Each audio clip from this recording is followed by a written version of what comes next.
didik. Sholawat dan salam senantiasa kita aturkan kepada junjungan kita Nabi Agung Muhammad Shallallahu Alaihi Wasallam yang senantiasa kita nantikan syafaatnya di yaumul hisab. Menyempatkan waktunya di kesibukan beliau untuk membersamai kegiatan kita pada pagi hari ini. Pada saat pelaksanaan proses pembelajaran yang berdiferensiasi ini, yang bertujuan untuk menciptakan pembelajaran yang sesuai dengan karakteristik peserta didik betul-betul terwujud, sehingga pada akhirnya nanti dalam mengembangkan kompetensi peserta didik pula akan lebih maksimal. Harapan kami seperti itu. Jadi monggo kepada Bapak Wahyudi selaku narasumber, mohon untuk bisa dicurahkan semua pengetahuan dan kemampuannya untuk dicurahkan pada kegiatan IHT di SMP Negeri 51 Angka Purwanegara ini. Bismillahirrahmanirrahim. Assalamualaikum warahmatullahi wabarakatuh. Alhamdulillah. Salatu wassalamu ala asyrofil mursalin wa ala alihi wasahbihi. Yang saya hormati Pak Ratno selaku Kepala SMP Negeri 5 Sabta Purwokerto Ibu Pendidikan. Bapak Ibu, terkait dengan Peraturan Menteri Pendidikan Nomor 16 Tahun 2022, ini berarti kan standar proses pada jenjang usia pendidikan dini, dasar dan menengah. Pedoman kita ketika kita pembelajaran di kelas itu, kita mempergunakan media, model ataupun apa saja berkaitannya dengan panduan utamanya itu di Permendikbud Nomor 16 Tahun 2022 tentang mengatur standar proses. Di standar proses itu Bapak Ibu, bahwa pembelajaran itu supaya dilaksanakan secara efektif dan efisien untuk mengembangkan potensi, prakarsa, kemampuan dan kemandirian peserta didik. Di standar proses itu meliputi perencanaan, pelaksanaan dan pada penilaiannya. Bagaimana kita merencanakan, kemudian melaksanakan di kelas sampai ke asesmennya atau penilaiannya. Di dalam perencanaan itu pada pasal 2 huruf A merupakan aktivitas untuk merumuskan CP sampai pembelajaran yang nanti akan diturunkan pada tujuan pembelajaran. Perencanaan pembelajaran yang dimaksud itu pasti dilakukan oleh guru, Kemudian pada pelaksanaannya, pada pasal 9 pelaksanaannya itu pembelajaran itu diharapkan interaktif, menyenangkan, inspiratif, sama menantang, serta memberi ruang yang cukup untuk siswa itu berkreasi, berprakarsa sesuai dengan bakat, minat, dan perkembangan fisiknya. Ini yang menjadi dasar ketika kita menerapkan pembelajaran berdiferensiasi.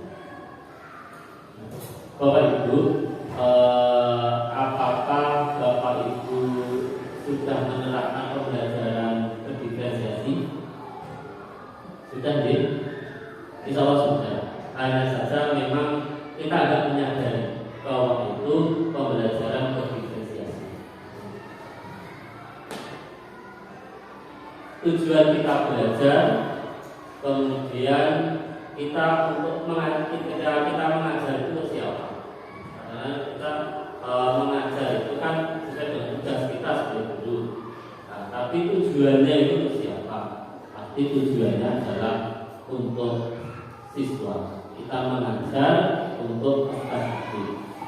Pembelajaran dan asesmen itu harapannya itu berpusat pada siswa, melibatkan siswa, kemudian sesuai dengan perkembangan dan kemampuan peserta didik, sehingga nanti akan terbentuknya pembelajaran yang terdiferensiasi.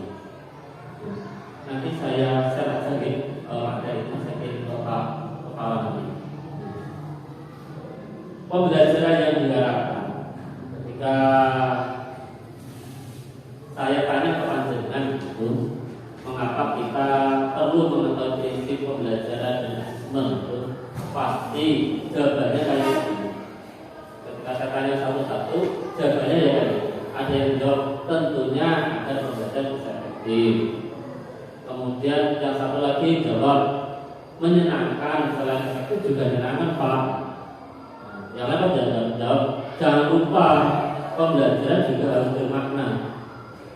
Tanya sebelah sana tambah lagi juga harus interaktif dan inspiratif.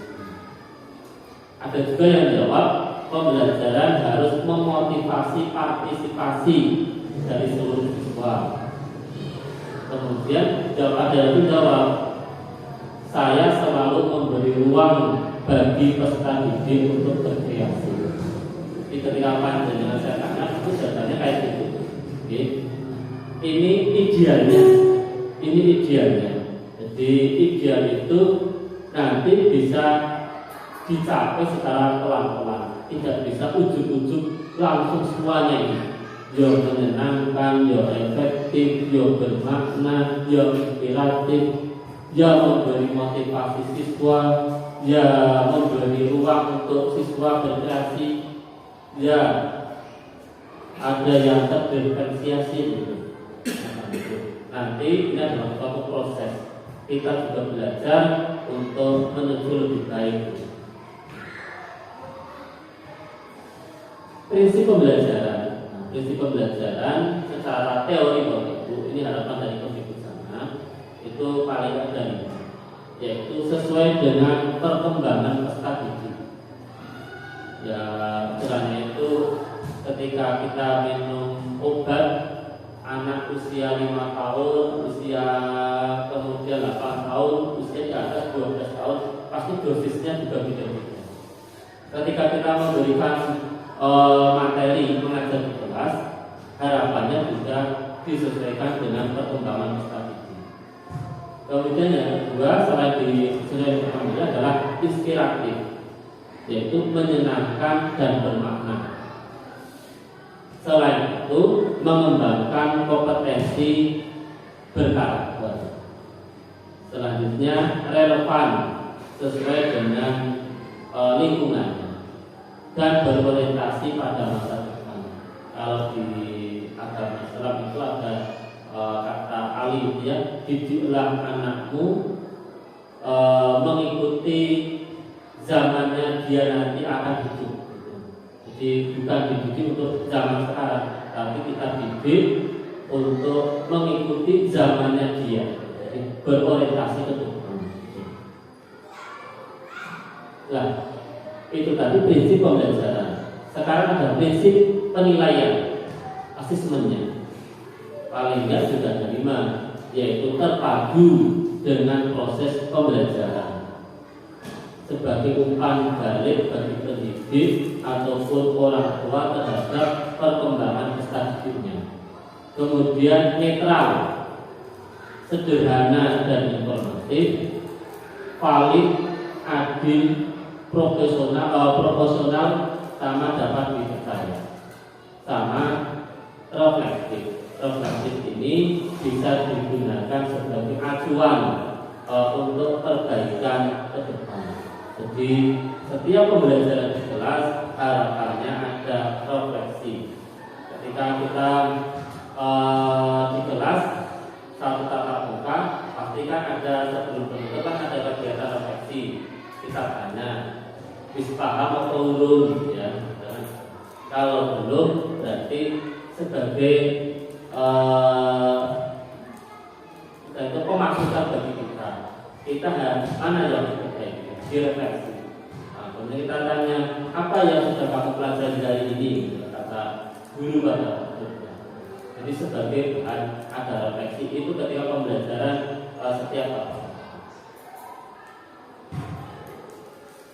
Secara filosofi, pembelajaran itu hendaknya menekankan adanya pembentukan kreativitas, kemudian memberi sejumlah kegiatan dilaksanakan secara alamiah atau natural, serta memperhatikan pengalaman peserta didik. Intinya fokusnya ke siswa. Karena apa? Kita ngajar untuk siswa, bukan kita ngajar untuk guru, tapi kita ngajar untuk siswa. Jadi siswa itu dikembangkan kreativitasnya dengan diberikan beberapa kegiatan atau aktivitas di kelas, sehingga siswa itu bisa senang dan juga diperhatikan pengalaman peserta didik. Kalau berdasarkan filosofis tadi itu adalah progresivisme. Kalau ini teorinya, kalau kita itu orang bilang itu kan bahasa teorinya ya, teorinya adalah teori konstruktivisme itu bahwa manusia itu mengkonstruksi pengetahuannya melalui interaksi, kemudian dengan objeknya, fenomena pengalaman dan lingkungannya, pengalaman langsung peserta didik sebagai kunci dalam pembelajaran. Pengetahuan lebih dianggap sebagai proses pembentukan yang terus-menerus berkembang dan berubah. Jadi pembelajaran selama 1 tahun itu adalah dari hari pertama, hari kedua itu terus berkembang. Tidak langsung ujuk-ujuk jadi langsung tercapai tujuannya. Maka adalah pembentukan yang terus-menerus. Ketika kita juga membentuk karakter dari siswa juga sama. Itu adalah secara terus-menerus bertahap demi bertahap. Pendidikan kalau dilihat dari humanisme, ada progresivisme, kemudian konstruktivisme, cara adalah humanisme, bahwa aliran humanisme ini melihat peserta didik itu memiliki potensi yang unik. Setiap peserta didik punya potensinya masing-masing, punya pembawaannya masing-masing, dan juga punya motivasi masing-masing. Sehingga dengan latar belakang memiliki potensi, keunikan, dan motivasi itu, maka kegiatan pembelajaran dilaksanakan selain dengan cara klasikal, supaya juga dilaksanakan secara individu. Karena apa? Karena ada sebagian siswa itu yang cara penyerapan atau berpikirnya tidak secepat siswa yang lain. Rasanya itu ini lebih cepat, ini sedang, ini lambat. Sehingga perlu adanya pelayanan individu bagi yang memiliki sedikit lambat dalam menyerap ilmu dalam pembelajaran itu. Selain itu, bahwa kegiatan pembelajaran dulu bukan merupakan satu-satunya sumber informasi. Peserta didik disikapi sebagai subjek belajar yang kreatif. Jadi guru bukan satu-satunya sumber informasi, bisa dari siswa. Apalagi sekarang dari tahun 2021 di perguruan tinggi juga adanya kampus Merdeka Mengajar. Jadi di kampus Merdeka Mengajar itu ada 2. Satu, mahasiswa yang diterjunkan ke sekolah-sekolah untuk membantu guru yang ada di sekolah, supaya apa? Supaya mahasiswa itu dapat punya pengalaman ketika langsung praktek di lapangan. Juga ada ketika kuliah itu mahasiswa itu mendatangkan praktisi dari luar. Alhamdulillah untuk kali ini saya masuk ke di sana mendampingi mahasiswa di Jawa Timur, masuk ke praktisi. Jadi saya juga ikut ngajar 12 kali pertemuan terkait dengan mata pelajaran matematika. Jadi supaya mahasiswa itu dosen bukan satu-satunya sumber pengetahuan. Sesekali mendatangkan, kalau jurusannya guru ya mendatangkan guru, kalau jurusannya teknik berarti ya mendatangkan orang yang berkecimpung di teknik, ataupun misalkan jurusannya seni berarti mendatangkan para seniman, dalang, penari semacam itu untuk menyampaikan itu.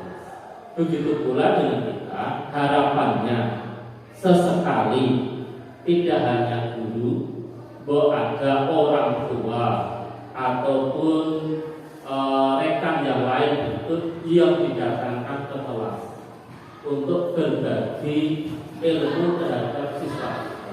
Jadi pembelajaran itu guru bukan satu-satunya sebagai sumber belajar, tapi ada yang lain, entah itu orang tua, institusi yang lain, ataupun melibatkan tutor sebaya atau teman yang lebih bahasa itu yang lebih pandai.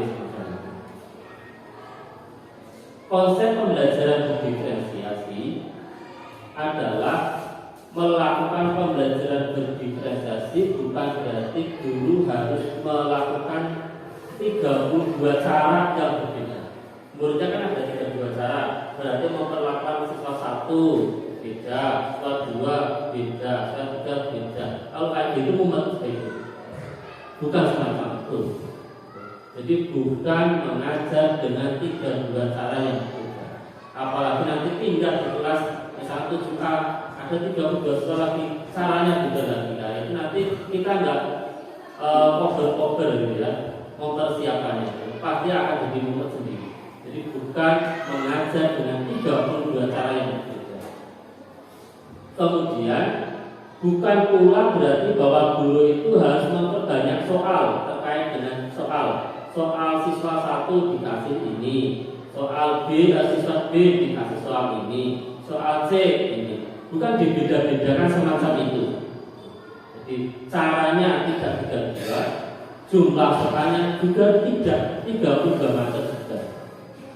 Pembelajaran berdiferensiasi bukanlah sebuah proses pembelajaran yang semrawut. Jadi bukan hal yang semrawut. Jadi tadi harus lari ke sana, lari ke sini, mendampingi ke sana dan ke sini, asesmennya juga berbeda, bukan semacam itu. Pembelajaran berdiferensiasi bukanlah guru kemudian harus membuat beberapa perencanaan pembelajaran sekaligus, di mana guru harus lari ke sana untuk mendampingi si A dan kemudian mendampingi si B, si C dalam waktu bersama. Bukan yang semacam itu terkait dengan pembelajaran berdiferensiasi. Kemudian pembelajaran berdiferensiasi adalah usaha untuk menyesuaikan proses pembelajaran di kelas untuk memenuhi kebutuhan individu. Jadi usaha kita bagaimana kita memenuhi kebutuhan siswa sesuai dengan kebutuhan individu siswa. Kemudian dalam kelas yang mengimplementasikan pembelajaran berdiferensiasi, seorang guru melakukan upaya yang konsisten untuk merespon kebutuhan murid. Pembelajaran berdiferensiasi adalah serangkaian keputusan yang masuk akal yang dibuat oleh guru yang berorientasi kepada kebutuhan murid. Intinya bagaimana kita sebagai guru melayani siswa itu sesuai dengan kebutuhan murid kita masing-masing. Teorinya semacam itu Bapak Ibu. Nanti praktiknya kajian yang lebih intens sendiri. Karena setiap sekolah mempunyai keunikan dan latar belakang masing-masing. Kalau menurut ahli, pembelajaran berdiferensiasi adalah usaha guru untuk menyesuaikan proses pembelajaran di kelas untuk memenuhi kebutuhan belajar individu murid. Dalam kelas dan mengimplementasikan pembelajaran berdiferensiasi, seorang guru melakukan upaya yang konsisten untuk merespon kebutuhan murid. Ini masih menurut ahli, saya singkat saja. Adanya miskonsepsi terkait pembelajaran berdiferensiasi. Panjenengan sudah itu ya Bapak Ibu sudah membaca PPA tahun 2024 gitu, panduan pembelajaran dan asesmen 2024. Apa gitu? Oh gitu. Nanti saya sampaikan juga bukunya. Jadi kadang-kadang adanya ini Bapak Ibu, adanya semacam kontra. Apa yang ada di PMM, kemudian apa yang ada di PPA. Di PMM itu kadang-kadang belajar ASO itu berdasarkan gaya belajarnya. Auditori dikumpulkan sendiri, kemudian kinestetik dikumpulkan sendiri, kemudian audiovisual dikumpulkan sendiri semacam itu. Kalau dikumpulkan nanti di PPA itu panduan pembelajaran edisi revisi yang tahun 2024 itu sudah mulai tidak semacam itu, tapi nanti berdasarkan kemampuan awal dari siswa. Ketika panjenengan itu membaca PPA tahun 2024, adanya miskonsepsi terkait pembelajaran berdiferensiasi, gaya belajar, adanya pengelompokan siswa menurut gaya belajar. Gaya belajar adalah preferensi cara belajar. Sebagaimana minat dan hobi, gaya belajar bisa berubah dan berkembang. Setiap siswa kan punya gaya belajar. Pasti antara di kelas 7 nanti pindah ke kelas 8 dan pindah ke kelas 9 pasti akan berkembang dan berubah, tidak tetap. Gaya belajar misalkan sukanya sambil mendengar musik di kelas 7, ketika kelas 8 belum tentu yang bersangkutan siswa itu suka mendengar musik sambil belajar. Kenapa? Ada perkembangan, ada perubahan gitu, sesuai dengan siswanya masing-masing. Seseorang bisa memiliki lebih dari satu preferensi cara belajar yang bisa diterapkan pada situasi yang berbeda-beda. Dan justru lebih baik jika kita memperkaya dan mengembangkan gaya belajar, sehingga tidak terkungkung pada preferensi cara belajar itu saja. Jadi kurang tepat jika ketika kita pembelajaran kelas untuk menerapkan pembelajaran diferensiasi, kita kelompokkan murid A yang sukanya mendengar auditori kelompok sendiri, kelompok B yang visual kelompok sendiri, kelompok yang kinestetik yang sambil praktek gerak kelompok sendiri. Itu kurang tepat. Tapi adanya cara belajar yang auditori, kemudian kinestetik dan juga visual itu harapannya memperkaya siswa dalam menyerap materi. Kemudian, mengapa seseorang perlu mengembangkan dan memperkaya gaya belajarnya? Karena kebanyakan tujuan belajar hanya bisa dicapai ketika mengkombinasi berbagai macam pendekatan dengan membaca deskripsi, memberi contoh, kemudian menirukan atau menerapkannya sendiri. Karena itu peserta didik perlu menggunakan gaya belajar yang beragam, tidak hanya satu saja. Dengan demikian, kita sebagai guru sebaiknya tidak mengkategori peserta didik ke dalam kategori gaya belajar, apalagi sampai memberi label siswa ini siswa yang auditori, siswa yang visual, siswa yang kinestetik, karena gaya belajarnya masing-masing. Pendidik juga tidak perlu membagi kelas menurut kelompok gaya belajarnya, apalagi membatasi setiap kelompok pada materi yang dianggap cocok dengan gaya belajarnya. Jadi biasanya ketika awal semester kita adakannya asesmen diagnostik non-kognitif. Di sana kan ada gaya belajarnya. Kemudian tidak tepat ketika siswa yang memiliki gaya belajar yang bermacam-macam itu kita kelompokkan. Nah, prinsip pembelajaran berdiferensiasi itu ada 5. Prinsipnya ada lingkungan belajar, ada kurikulum yang berkualitas, asesmennya, pengajarannya, sama kepemimpinan dalam rutinitas kelas. Ini dipelajari dalam guru penggerak. Ada yang ikut guru penggerak? Oh belum. Sama Bapak Ibu, saya juga tidak ikut guru penggerak. Karena mengapa nggak ikut? Saya takut ketika harus ditugaskan dapat tugas tambahan menjadi kepala sekolah jauh dari sebelum itu. Anak-anak saya masih kecil gitu. Dulu kan guru penggerak angkatan 1 sebelum itu kita kan kadang-kadang angkatan 5. Angkatan 1 saya sudah ke Pak Jadi, tanya Pak Kasih. Besok gimana Pak? Saya guru penggerak. Mas, besok guru penggerak itu akan jadi kepala sekolah dan pengawas sekolah tanpa seleksi. Ujuk-ujuk dapat tugas tambahan. Oh, mungkin. Jadi saya langsung mengamankan diri begitu. Saya tidak ikut guru penggerak. Dia nggak dapat tugas tambahan jadi kepala sekolah. Kalau tugas tambahan biasanya kan kepala sekolah yang kan agak jauh dari partner ya, agak jauh. Sekolahnya kadang kecil. Apalagi kalau kembali lagi saya ke Karangkobar yang dulu pernah jatuh berkali-kali, enggak lah, sudah nyaman.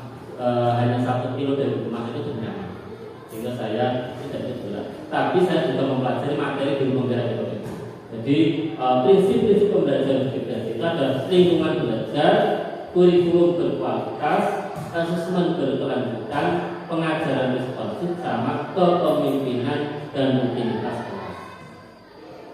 Terkait dengan kurikulum dengan lingkungan belajar, meliputi lingkungan fisik sekolah, kemudian kelas di mana peserta didik itu menghabiskan waktu belajarnya di sekolah, merujuk pada situasi dan kondisi yang dirasakan peserta didik saat belajar, relasi dan berinteraksi dengan peserta didik lainnya. Lingkungan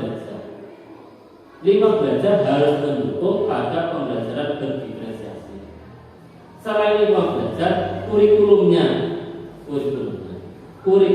harus membawa peserta didik pada pengertian yang tepat tentang materi yang diajarkan, bukan kepada seberapa banyak peserta didik yang dapat menghafal materi yang diberikan.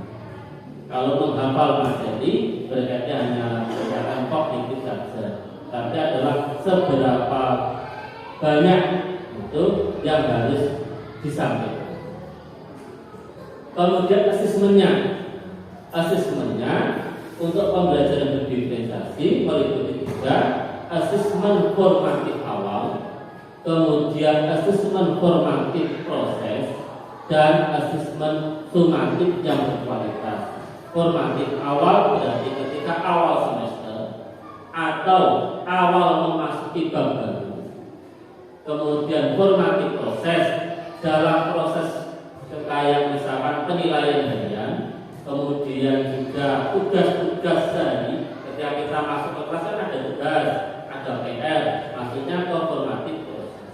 Kemudian di akhirnya ada PTS, ada PAS, nanti ke sumatif di akhir.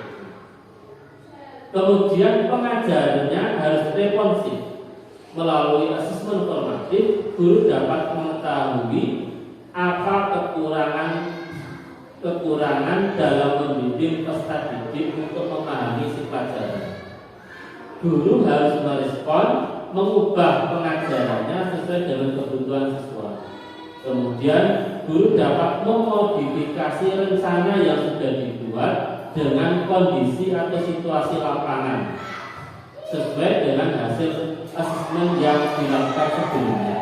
Jadi ketika kita di kelas mempelajari bab 1, bab 2, bab 3 kan ada asesmen formatifnya. Nah, dari asesmen formatif itu akan kita evaluasi apa sih kekurangan saya ketika belajar. Dari 32 siswa ternyata yang memperoleh nilai sekian jumlahnya ini. Ketika itu kan menjadi bahan kita untuk refleksi. Berarti kedepannya harus saya ubah. Ubahnya apa? Ubahnya mengubah cara metode mengajarnya, model mengajarnya, menggunakan alat peraga atau tidak, menggunakan media atau tidak, semacam itu.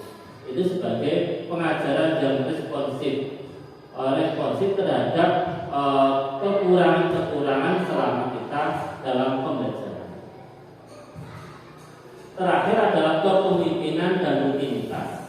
Kepemimpinan di sini diartikan bagaimana guru dapat memimpin peserta didik agar dapat mengikuti pembelajaran dalam iklim pembelajaran dan situasi yang kondusif melalui kesepakatan kelas yang ditetapkan. Kesepakatan waktu peraturan kelas ketika kontrak belajar di awal. Nanti begini, apakah setuju siswa? Ya. Kemudian ada masukan dari siswa apa?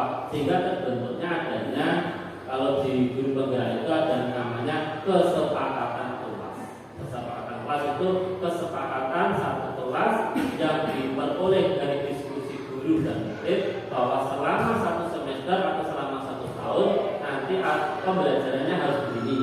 Siswa kudu mengerjakan PR, salah benar kudu mengerjakan, semacam itu. Ada kesepakatan dengan siswa dan itu dituangkan biasanya ditempel di depan kelas. Itu kesepakatan. Sedangkan rutinitas di kelas mengacu pada keterampilan guru dalam mengelola atau mengatur kelasnya dengan baik melalui prosedur dan rutinitas di kelas yang dijalankan pada peserta didik setiap harinya agar pembelajarannya efektif dan efisien. Secara teori semacam itu, ada 5 yang menjadi prinsip pembelajaran. Ada lingkungannya, kemudian ada asesmennya, ada pengajaran yang responsif, kemudian juga ada kepemimpinan atau rutinitas. Pembelajaran berdiferensiasi tidak menghapus apa yang sudah kita punyai. Jadi tidak mengubah cara pembelajaran yang sudah lama, tidak dihapus, tetapi memperkayanya untuk mengoptimalkan diri dalam melayani kebutuhan murid.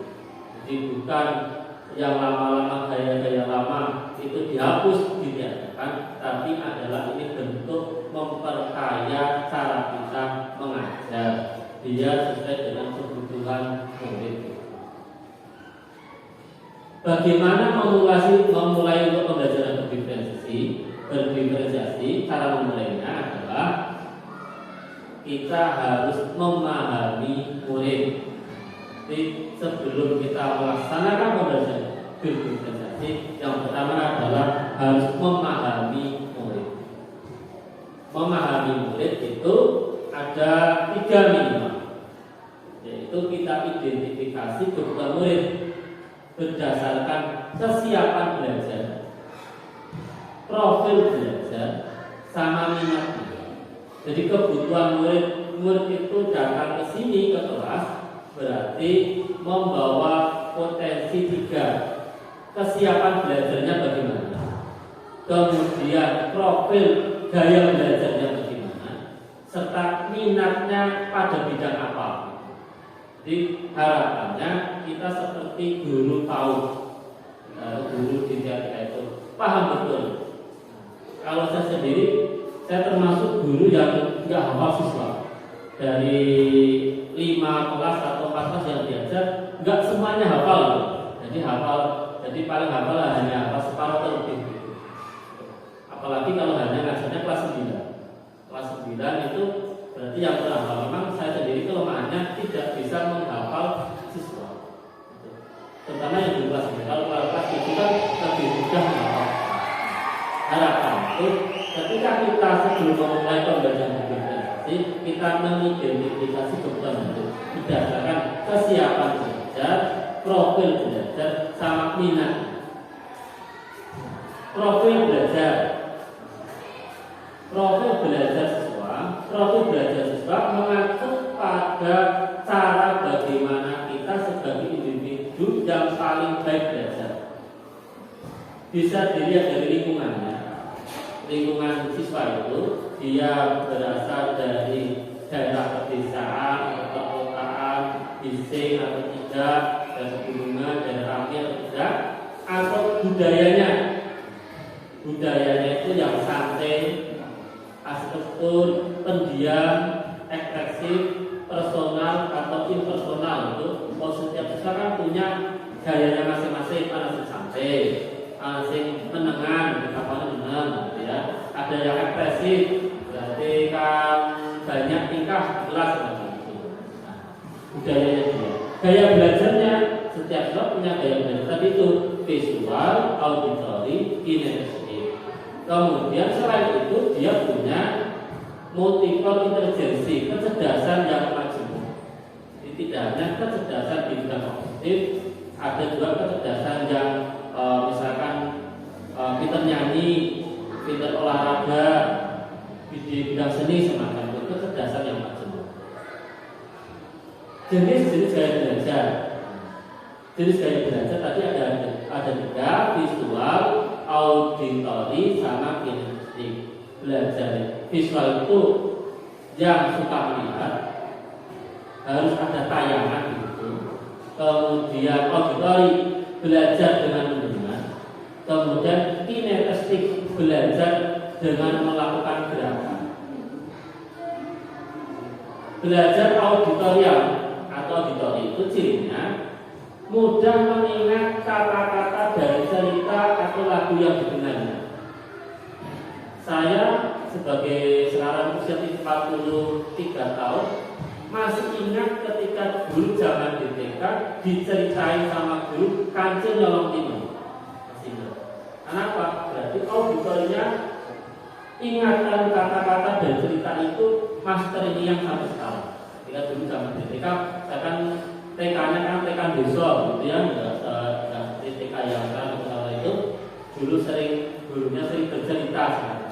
Jadi masih ingat mengingat kata-kata dari cerita atau lagu yang didengar. Belajar auditori itu dapat mengikuti arahan dengan mudah, cirinya mampu mengulang frase atau komentar yang didengarnya, senang dibacakan apapun termasuk buku cerita, sangat senang mengkomunikasikan ide-ide verbal.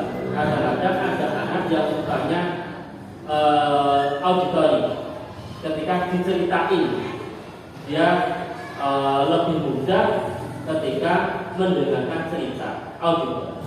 Kelebihannya sangat mudah menyerap informasi verbal, meski kelihatannya dia nggak memperhatikan, tapi ketika dia disuruh mengulang dia bisa. Itu adalah siswa auditori. Kelemahannya siswa auditori itu biasanya nggak suka tempat yang ramai, yang bising, sukanya yang sepi. Anak dengan gaya belajar auditori membutuhkan tempat yang tenang. Kelemahannya semacam. Nah, cara kita sebagai guru, cara mengarahkan ketika kita punya anak yang auditori ini, tadi hasil asesmen kognitif atau diagnostik kognitif, non kognitif ketika awal semester diperoleh data ada siswa yang gaya belajarnya mendengarkan baik ini, maka cara mengarahkan kita adalah sering-seringlah berkomunikasi. Karena anak dengan gaya belajar anak auditori ini sangat senang mendengarkan. Ketika kita ajak ngomong gitu, pasti anak itu akan jadi senang. Kemudian memerlukan tempat tenang untuk dapat fokus belajar. Maka ketika ia berhadapan dengan keramaian saat belajar, anak auditori cenderung mudah menghafal lirik lagu, maka pelajarannya bisa dilakukan. Salah satu cara mengarahkan ketika kita punya anak yang gaya belajarnya auditori, suruh diajak sering berkomunikasi. Kemudian tempat belajarnya yang tenang, biar dia konsentrasi. Gitu. Kemudian gaya visual. Ketika kita punya siswa yang gaya belajarnya visual, cirinya apa? Mudah mengingat detail gambar, bentuk, warna dan huruf. Lebih mengingat apa yang dilihat daripada apa yang didengar. Jadi anak itu lebih gampang kelingan ketika perlu daripada perlu. Tertarik dengan buku bergambar, ilustrasi, acara TV, YouTube dan sebagainya. Memilih untuk melihat apa yang mereka pelajari. Senang mencoret-coret tanpa arti ketika sedang mendengarkan guru. Jadi kalau gurunya dari kakek, dia nyoret-nyoret buku, kadang-kadang apa itu namanya visual. dapat dengan mudah mempraktekkan hal yang pernah dilihat dari orang lain. Itu cirinya gaya belajar visual. Kelebihannya, anak dengan gaya belajar visual akan mudah menyerap informasi atau memahami sesuatu dengan melihat. Dia memaksimalkan kemampuannya hanya dengan memperhatikan gambar-gambar ataupun apa yang dilihat. Kelemahannya, harus tenang saat belajar. Nah, kalau kita punya siswa yang visual ini, maka cara mengarahkan adalah rangsang kemampuan anak yang memiliki gaya visual dengan memberikan buku-buku bergambar. Ini cocoknya bagi anak-anak yang di tingkat SD. Ya. Kalau yang SMP, putarkan melalui video-video edukasi. Kalau ruangannya nggak punya TV, ya setelkan YouTube pakai LCD. Itu untuk memenuhi gaya belajar dari anak yang visual. Kemudian buat tab dengan foto saat mengajarinya melaksanakan tugas-tugas. Ini adalah gaya belajar yang visual. Yang ketiga, gaya belajar kinestetik. Cirinya ingin melakukan langsung segala hal yang sedang diajarkan atau dibicarakan. Pengen praktek. Ya, kinestetik ini mungkin murid-murid SMK langsung praktek gitu. Suka menggerakkan anggota tubuh ketika sedang mendengarkan berbicara. Jadi ketika orang ngomong di depan kan tangannya ada yang bergerak, ada yang diam saja semacam itu. Ada yang tidak, seperti ini lebih suka pada kinestetik. Senang bermain peran seperti menjadi tokoh yang ada dalam buku favoritnya, terutama dalam bahasa Indonesia. Ketika bermain peran, mempraktikkan suatu drama, itu berarti kalau dia asupannya dalam semacam itu, gaya belajarnya kinestetik. Tidak dapat diam untuk waktu lama. Pasti di dalam kelas sebanyak 32 siswa pasti ada yang usil lain. Nah, usil saja itu masuk gaya belajarnya ke kinestetik. Kelebihannya apa? Kelebihannya anak dengan gaya belajar kinestetik itu akan sangat suka pelajaran olah tubuh seperti nari, olahraga, drama, dan yang lain. Kelemahannya, anak kinestetik sangat suka bergerak, maka ia akan kesulitan jika harus belajar di kelas. Ia tidak akan tahan duduk berlama-lama mendengarkan guru yang menerangkan. Pengen ubah terus ke sana sini. Bagaimana kita sebagai guru cara mengarahkannya? Sabar dengan anak kinestetik supaya kita nggak emosi, nggak harus memarah-marahi. Ketika kita memberi penjelasan. Sebaiknya mengajaknya untuk berpartisipasi dalam proses pembelajaran. Dikemas pembelajaran dalam bentuk permainan. Nah, kan kita tadi nggak mengelompokkan ini anak sudah dengan belajarnya. Berarti di dalam kelas tadi pembelajaran berbeda adalah memperkaya. Ketika memperkaya, sesekali kita cerita, sesekali kita praktek, sesekali kita menayangkan di depan kelas, menayangkan video atau YouTube kita pembelajaran materi. Jadi tujuannya apa? Memperkaya, bukan dikelompok-kelompokkan. Ini sing kinestetik sendiri, sing visual sendiri, yang auditori sendiri. Tapi kita perkaya. Sesekali kita perlu memberi motivasi dengan ucapan, cerita. Sesekali di kelas kita tayangkan di depan melalui video pembelajaran.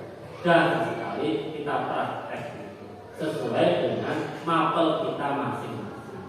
Ini adalah pembelajaran edukasi yang memperkaya, bukan mengelompokkan siswa berdasarkan gaya belajar. Tadi gaya belajar, sekarang minat murid pasti bermacam-macam.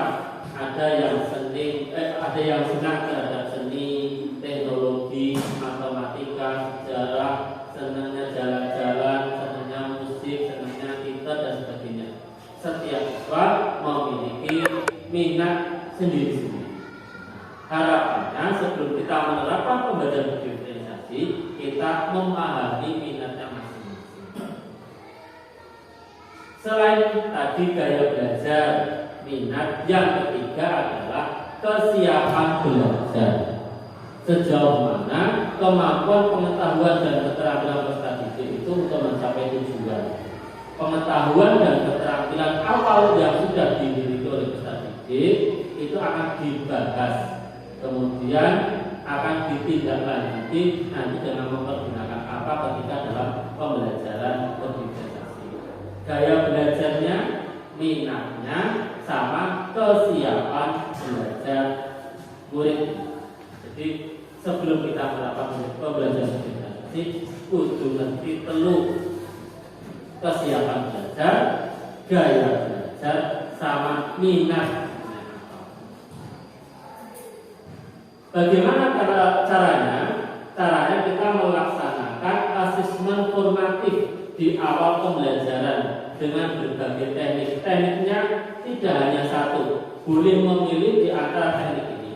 Satu, mengamati perilaku mereka, diamati. Yang kedua, mencari tahu pengalaman awal yang dimiliki murid terkait dengan topik yang dipelajari, ditakoni. Ketika mau mempelajari matematika, babnya misalkan bilangan pecahan, kemudian kita tanya, berarti sebelum bilangan pecahan harus tahu bilangan bulan. Bagaimana kemampuan awal dari soal itu dengan cara kita bertanya. Kemudian melakukan penilaian untuk menentukan pengetahuan, keterampilan dan sikap mereka. Kemudian mencatat kebutuhan yang diungkapkan oleh informasi yang diperoleh dari proses penilaian tersebut. Kemudian boleh dengan cara apa? Mendatangkan wali murid, ditawari, putranya jenengan gimana ini, latar belakangnya apa. Tapi jarang. Kenapa? Membutuhkan waktu yang banyak. Mungkin tidak kecuali ketika ada parenting. Di sekolah saya dulu diprogramkan minimal 2 bulan sekali parenting. Jadi ketika jam perwalian mendatangkan orang tua siswa datang ke sekolah, rembuk bareng-bareng. Bukan masalah biaya, tapi rembukan anaknya gimana. Itu di sekolah saya kemarin melaksanakan parenting semacam itu. Kemudian mengamati murid ketika sedang menyelesaikan tugas, atau bertanya dan mendiskusikan, atau lewat mana? Lewat membaca rapor yang ada di jenjang sebelumnya, membaca rapor murid dari kelas mereka sebelumnya untuk mengetahui komentar dari guru sebelumnya dan melihat pencapaian muridnya. Harapannya raportnya itu tidak hanya satu komentar, pertahankan prestasimu, kemudian tekunlah belajar. Kalau kayak gitu kita nggak bisa membaca muridnya satu persatu. Harapannya ketika kita mengerjakan raport, yang murid dikomentari berdasarkan kemampuannya. Tujuannya apa? Besok di kelas yang akan lebih tinggi, kalau kelas 7 ke kelas 8, guru ini membaca raportnya. Oh, si Wahyudi misalkan ini komentar dari gurunya ini loh. Pasti komentar itu berbeda dengan komentar murid, harapannya semacam. Tapi kita sebagai guru kadang-kadang orang bodoh, malah dikali seragam. Ya copy paste dan sampai ini benar-benar semacam itu. Sehingga cara yang ini tidak bisa dilaksanakan aslinya, karena tidak sesuai dengan kenyataannya. Kemudian bisa dengan cara berbicara dengan murid, dengan guru sebelumnya. Berarti ketika kelas 8 tanya pada murid, pada guru kelas 7, Bu, si A ini gimana sih ketika kelas 8 dan semacam itu. Ketika kita pengen mengetahui tadi minatnya, gaya belajarnya, sama kesiapan belajarnya, itu tanya pada guru pada jenjang sebelumnya, semacam itu. ataupun melakukan survei. Melakukan survei itu berarti kita adakan survei. Siswa perlu mengisi angket terkait dengan diagnostik kognitif ataupun non kognitif.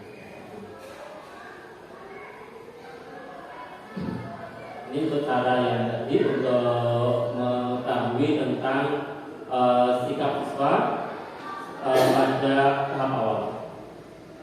Kemudian memetakan kompetensi dan kebutuhan murid. Murid adalah individu yang unik. Sebagai tanggung jawab guru, kita harus membantu murid memahami materi ajar, menguasai keterampilan sesuai dengan kompetensi yang diharapkan. Lebih jauh lagi, Bapak Ibu guru diharapkan mampu memahami bahwa murid itu memiliki pengetahuan awal dan keterampilan yang dipengaruhi oleh bagaimana dia dibesarkan dalam lingkungan ataupun keluarga.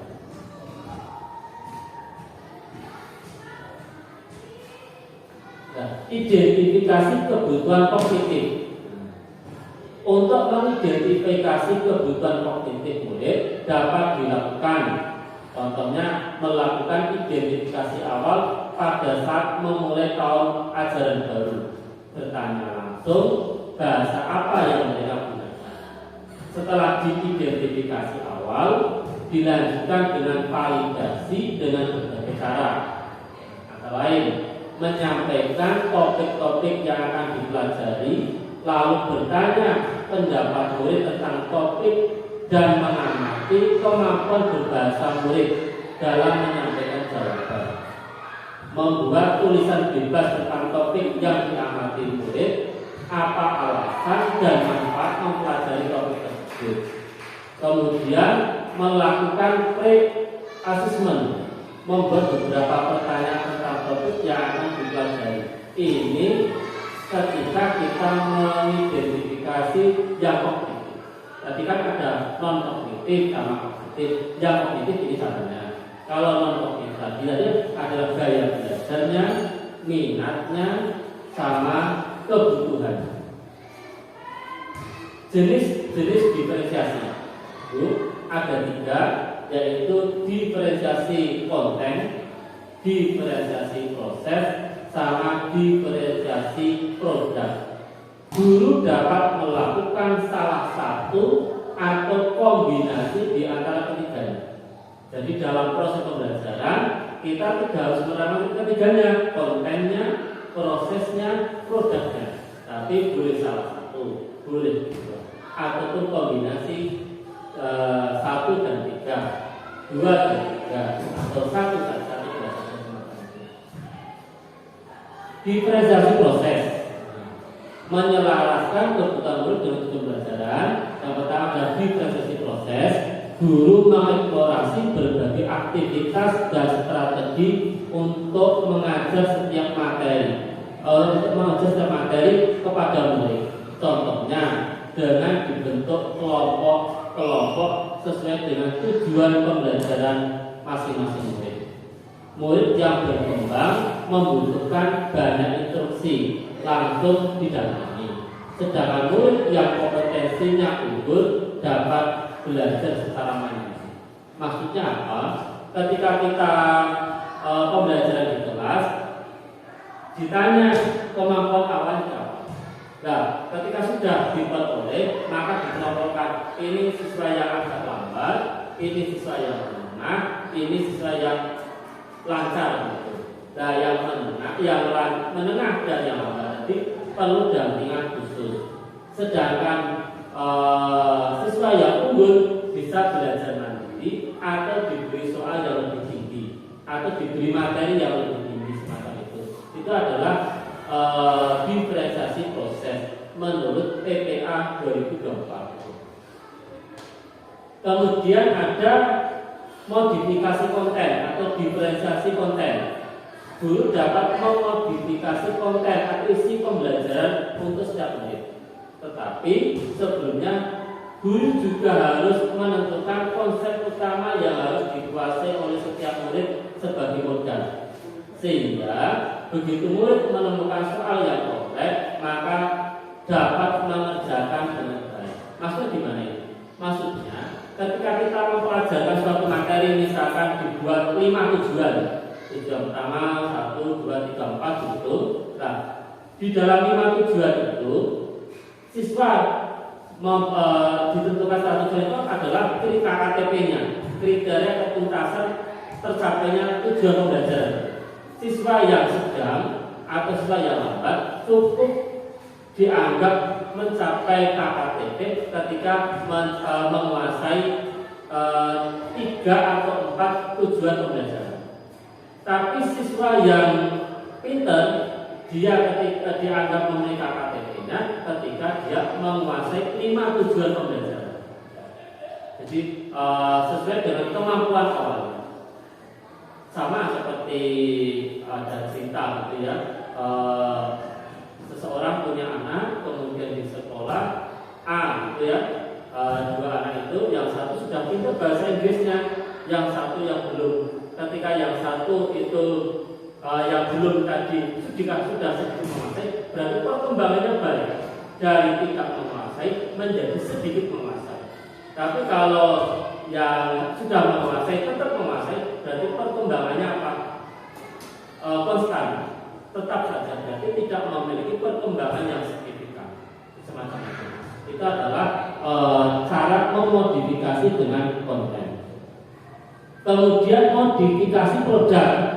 Guru melakukan modifikasi pada produk akhir dari masing-masing murid. Setiap murid diperbolehkan menunjukkan hasil belajarnya sesuai dengan minatnya. Contohnya video, teks lagu, demonstrasi, presentasi, ataupun gambar semacam itu. Itu adalah modifikasi produk. Contoh, ketika yang konten, peserta didik mempelajari materi yang sama, namun dengan pembedaan tingkat kesulitan atau kedalaman sesuai dengan tahapannya. Contoh di olahraga, anak yang belum mampu menendang bola, maka akan dilatih menendang dengan tepat. Tapi anak yang mampu menendang bola akan dilatih menendang bola dengan variasi 1, 3, atau 5 meter. Satu kelas sing bisa nendang berarti nanti akan menendang di jarak. Tapi yang belum diajari menendang. Jadi materi sama-sama menendang. Tapi pembedaannya sini kontennya adalah tingkat kedalamannya. Contohnya kita harus tadi yang proses. Peserta didik mendapatkan bantuan untuk memahami suatu konsep dengan cara belajar yang paling mudah dipahami dan diikuti. Contohnya, pada kelas dengan mayoritas peserta didik yang kinestetik, maka guru akan memperbanyak kegiatan praktek yang membutuhkan banyak gerak dibanding ceramah. Itu diferensiasi proses. Diferensiasi produknya tadi, peserta didik mampu membuat poster, infografis, video, ataupun penjelasan secara lisan terkait materi yang dipelajari. Ini ada lagi penjelasannya terkait dengan konten, bahwa ada input dari pengajaran dan pembelajaran, pengetahuan dan pemahaman dan keterampilan yang harus dipelajari siswa terkait konten akuisisinya, dan apa yang kita ajarkan atau apa yang ingin siswa belajar. Kita ingin mengajarkan apa dan siswa ingin belajar apa. Kontennya ini perlu adanya kesepakatan antara siswa dengan siswa. Kemudian dalam diferensiasi konten, dalam pembelajaran diferensiasi ada 2 membuat konten pada yang berbeda, yaitu menyesuaikan apa yang akan diajarkan oleh guru atau apa yang akan dipelajari oleh siswa berdasarkan kesiapan dan minat siswa. Jadi ketika diferensiasi konten itu kita menyesuaikan apa yang akan dipelajari siswa atau apa yang akan kita ajarkan pada siswa berdasarkan tingkat kesiapan dan minat siswa.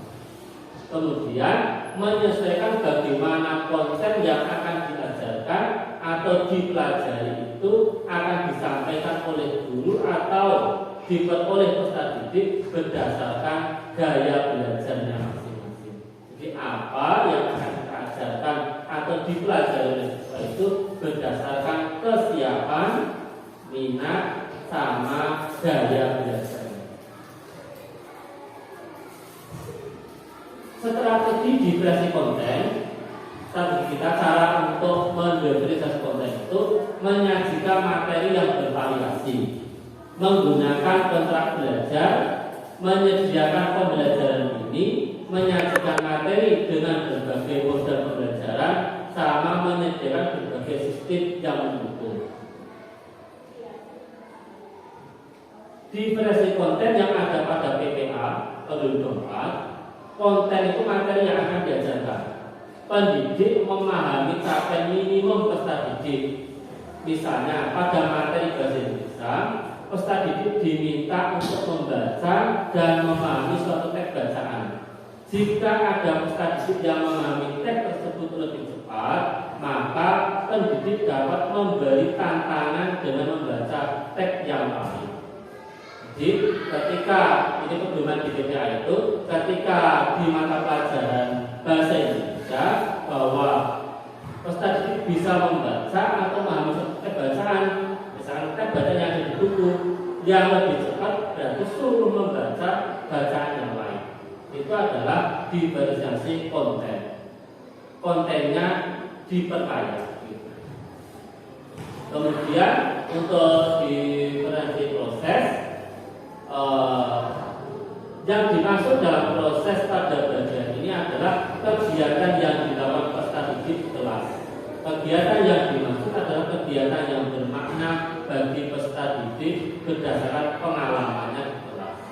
Kegiatan yang dilakukan harus memenuhi kriteria, yaitu kegiatan ada dua, kegiatan yang baik sama kegiatan yang berbeda. Yang baiknya mana?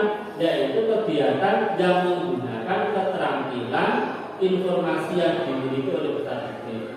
Yang berbedanya bagaimana? Berbeda dalam tingkat kesulitan dan pencapaian.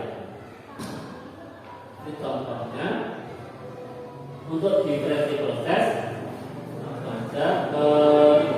Upaya melakukan diferensiasi proses, yaitu akhir belajarnya ada layanan guru kepada siswa, membuat dalam bentuk klasikal, apa kelompok, apa individu. Kemudian interaksi siswanya ada interaksi siswa dengan guru, siswa dengan siswa, siswa dengan sumber belajar.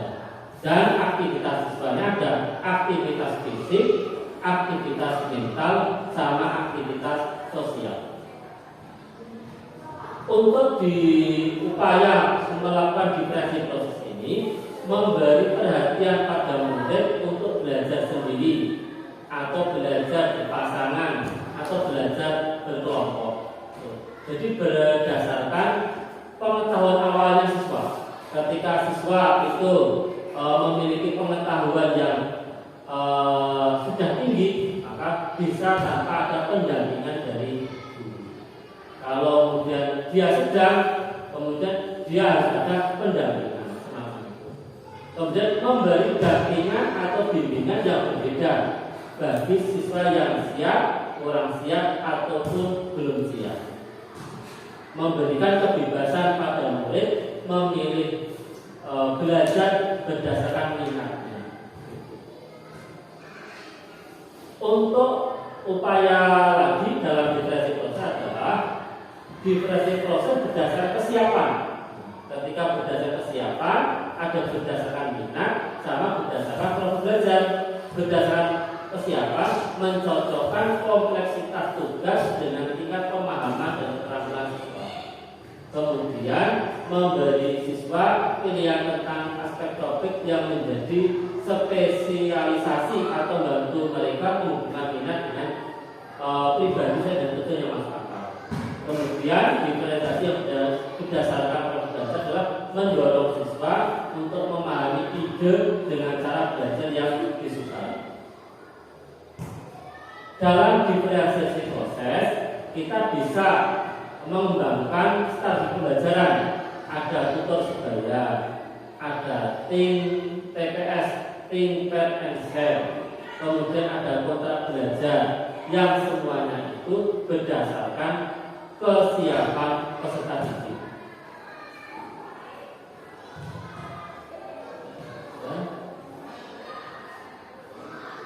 Untuk strategi diferensiasi proses yang berdasarkan profil belajar, maka tadi kan ada minat, ada berdasarkan kebutuhan sama profil belajar, bisa dengan cara tutor sebaya yang memiliki minat yang sama, bisa dengan cara jigsaw berdasarkan minat, bisa dengan belajar mandiri sesuai dengan minat belajar siswa. Setiap siswa punya minat belajar masing-masing. Sehingga ketika diferensiasi proses, maka kita mengembangkan cara belajar di kelas itu yang bermacam-macam.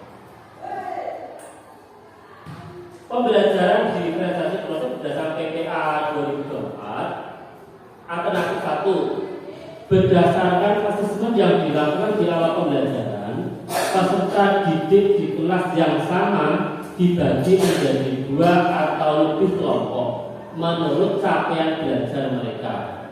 Kemudian kita memberi dampingan atau asistensi terhadap kelompok tersebut. Satuan pendidikan juga menyelenggarakan program pembelajaran tambahan untuk peserta didik yang belum siap untuk belajar sesuai dengan fasenya. Contoh, ketika kita di kelas kan kita ada asesmen diagnostik kognitif. Berarti siswa ada yang kesiapan belajarnya, ada yang sudah kurang menguasai, ada yang sedikit menguasai, sama yang belum. Yang kurang menguasai tadi perlu ada dampingan itu tadi. Ada dampingan oleh guru. Nah, yang siswa yang sudah tinggi kemampuan kognitifnya itu diberikan kebebasan untuk belajar materi berikutnya, gitu. Itu menurut alternatif 1 yang ada di buku PPA 2024. Atau alternatif yang kedua, berdasarkan usianya. Ketika usianya dibedakan, kadang-kadang usianya ada yang berada di kelas 3 tapi masih mempelajari di kelas 1 karena dulu di kelas 1-nya belum tuntas. Akhir-akhir ini kan juga ada protes, ada murid SMP yang belum bisa membaca.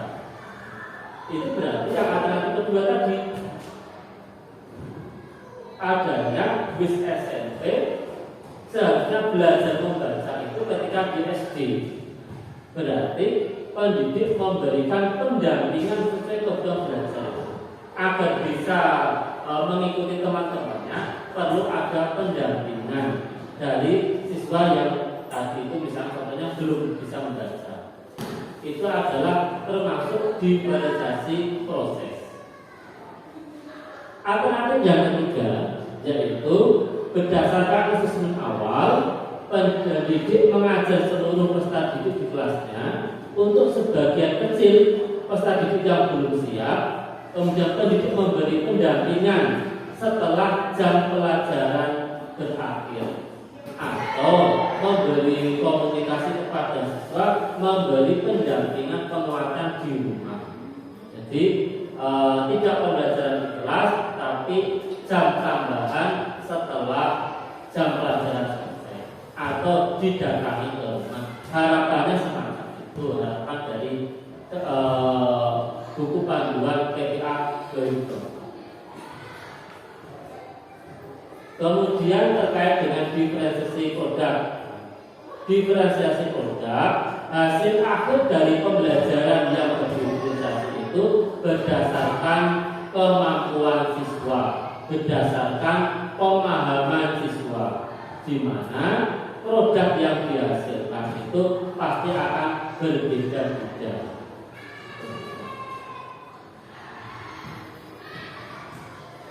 Upaya untuk melakukan diferensiasi produk memberi murid pilihan, yaitu menunjukkan kemampuan seperti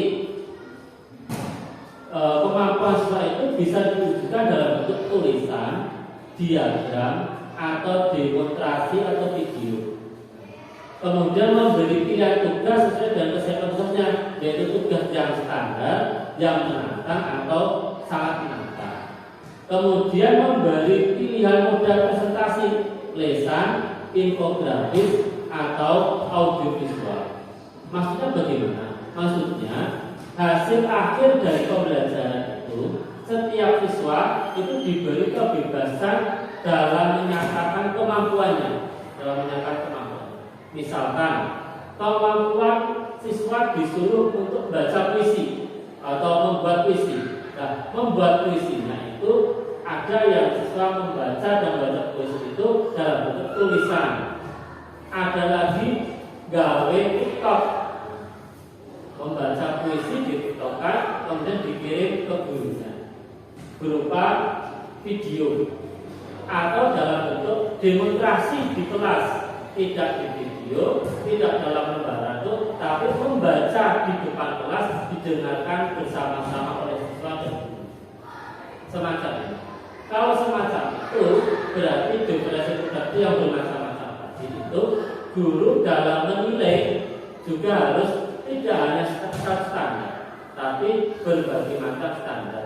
Yang tadi yang video sudah bisa guru menilai, kemudian yang berani di depan membaca di depan teman-temannya juga dinilai dengan standar tertentu.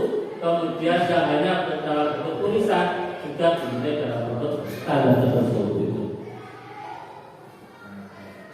Alternatif diferensi produk di PPA, yaitu contohnya yang dua. Misal tujuan pembelajarannya adalah membaca puisi diferensiasi produk dengan memberi pilihan peserta didik, yaitu menyampaikan puisi, menulis puisi di kertas, membaca puisi ciptaannya di depan kelas, membacakan puisi ciptaannya direkam dalam video, membacakan puisi ciptaannya dengan musikalisasi diiringi dengan musik, membacakan puisi dengan animasi, atau membacakan puisi ciptaannya dalam bentuk lukisan ataupun yang lain. Ini sama-sama tujuannya apa? Menciptakan puisi, tapi produknya bermacam-macam.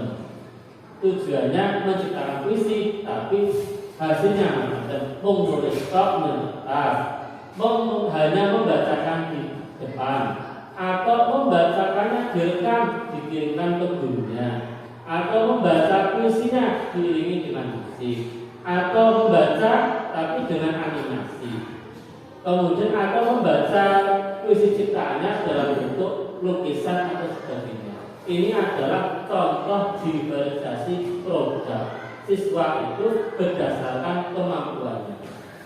Begitu.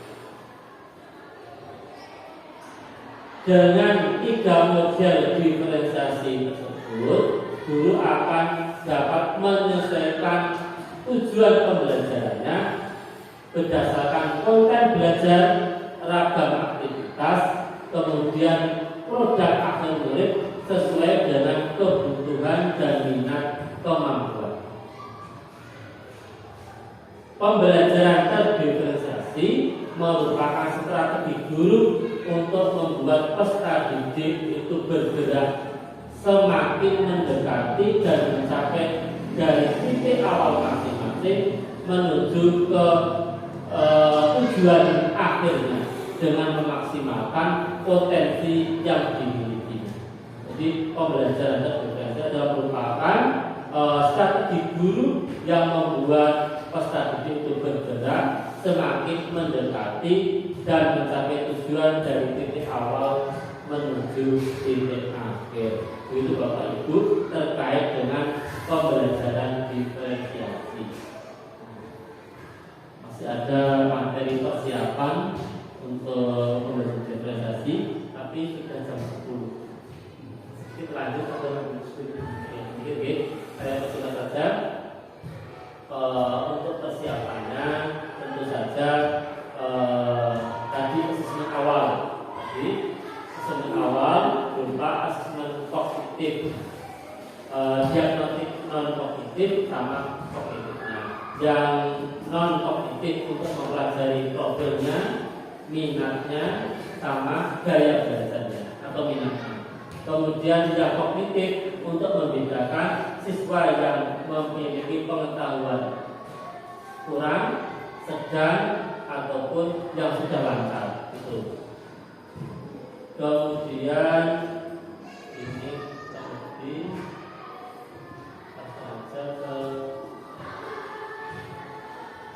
cara melaksanakannya. Cara melaksanakan untuk asesmen awal dapat dilaksanakan tadi sudah kami sampaikan, itu adalah ketika awal semester atau awal memasuki materi. Dan nanti ada rangkaiannya, kita analisis TP-nya, kemudian dilihat elemennya, baru ditentukan TP-nya. Jadi setelah kita adanya asesmen diagnosis itu, kita buat CP-nya apa, cara membuatnya apa, kemudian elemennya apa, materinya apa gitu. Dan itu tujuan pembelajaran, minimal 2 tujuan pembelajaran. Kemudian dari tujuan pembelajaran kita sudah menjadi ATP, alur dari tujuan pembelajaran.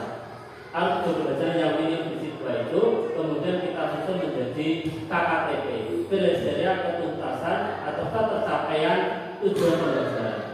Habis itu baru dilaksanakan pembelajaran berdiferensiasi, mau diferensiasi konten, kemudian diferensiasi proses atau diferensiasi program gitu.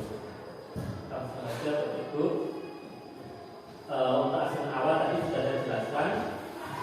Kemudian ini sedikit contoh untuk belajar matematika, bahwa ketika asesmen awal akan diperoleh materi tentang yang dan bilangan ganjil dan genap. Prasyaratnya harus mengetahui bilangan caca. Dari materi bilangan caca itu, kita tujuan pembelajarannya mengidentifikasi bilangan genap dengan bilangan ganjil berdasarkan konsep menggadakan atau perkalian.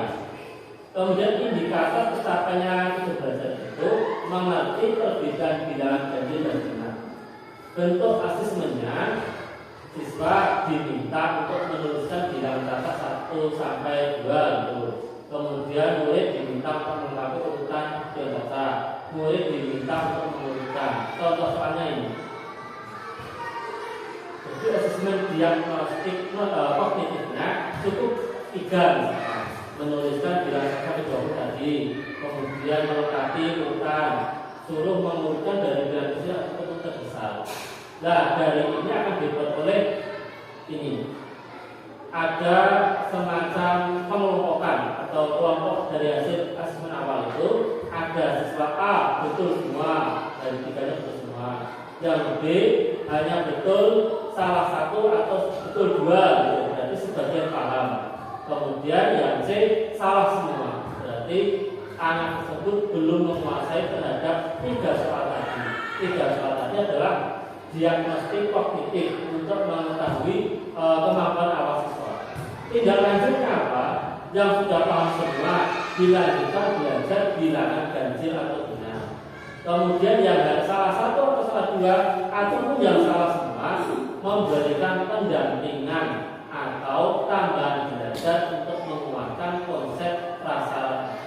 Jadi sebelum kita masuk materi 1 bab, harapannya diadakan asesmen diagnostik kognitif untuk memetakan siswa ini paham semua, paham sebagian, atau sama sekali belum paham, sehingga akan menentukan bagaimana cara kita dalam proses pembelajaran diferensiasi. Nanti ini dipelajari sendiri. Ini contoh-contohnya. Kemudian yang terakhir adalah ketika kita menyusun RPP atau memberi ajar. Menyusun rencana pembelajaran. Rencana pembelajaran itu bisa menggunakan RPP, bisa menggunakan modul ajar, karena komponennya sama. Yaitu kalau komponen RPP itu minimal 3. Jadi ketika kita membuat RPP baik 1 lembar, 2 lembar, ataupun sampai 10 lembar, minimal harus ada 3 ini. Tujuan pembelajarannya apa? Langkah pembelajarannya bagaimana? Langkah diferensiasi proses, konten, dan hasil, sama asesmen. Asesmen itu penilaiannya bagaimana? Baik itu penilaian di awal, penilaian di tengah produktif, sama penilaian di akhir yaitu sumatif. Kalau komponen modul ajar minimal ada tujuan pembelajaran sama dengan langkah atau kegiatan yang sama rencana asesmennya. Rencana di awal, di akhir, di tengah, sama di akhir. Tambah lagi bedanya kalau modul ajar harus ada media yang digunakan. Tapi kalau RPP cukup tujuan, langkah, sama asesmen. Tapi kalau modul ajar ditambah media pembelajaran. Itu berdasarkan di PPA 2004.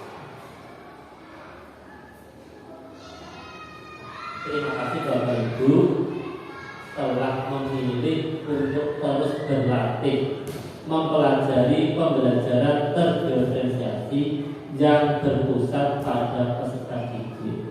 Jadi pembelajaran diferensiasi ini tidak ujuk-ujuk langsung kita terapkan seperti idealnya semacam itu, tapi sedikit demi sedikit kita belajar menerapkan pembelajaran berdiferensiasi.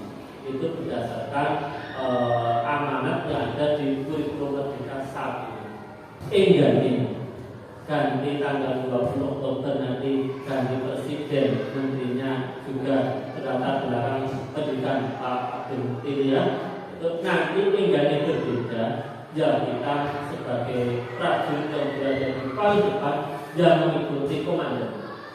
Komandan kita sampai hari ini Pak Nadiem mempunyai konsep pembelajaran yang semacam ini.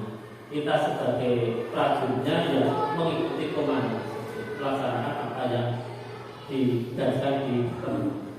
Tapi enggak nanti berubah, ya kita berubah. Seperti di kurikulum 13 ada penilaian sikap, keterampilan, kemudian pengetahuan, di Merdeka langsung jadi satu nilai. Nanti kembali lagi ke rantai.